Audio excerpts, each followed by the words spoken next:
The morning hour began at 9 a.m. I had arranged for John Sullivan, my deputy, to be there for that opening, and Speaker Hastert actually opened the House for a series of 5-minute speeches. There were only two, I think, DeFazio and can't remember who the other one was, maybe Cliff Stearns or Walter Jones. They are the usual suspects. But then as John went to convene the House, I learned today, he told the Speaker, who was presided for about a minute at 9 a.m., that the first plane had hit, and that he had no other information, whether it was a single pilot or anything else. And the Speaker didn't really take it in at that point, other than as a curiosity. And then he left the chair immediately, and after the two morning hour speeches, the House recessed until 10 o'clock, as per authority.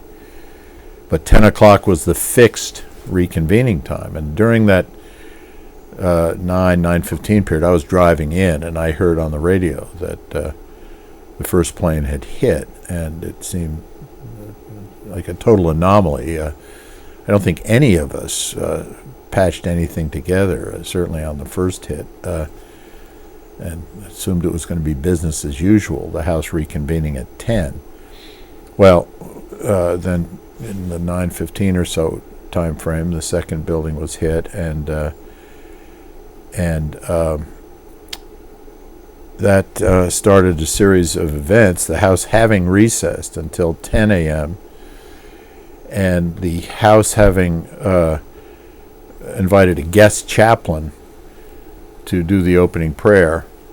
At 9:52, the Speaker was in the chamber 8 minutes before the scheduled reconvening, with no explicit authority to reconvene any earlier than that. And Porter Goss happened to be in the chamber, and the Speaker asked him to preside just long enough to declare the House in a indefinite emergency recess. And so we put some words together to the effect that the recess was being called on an emergency basis prior to the reconvening time.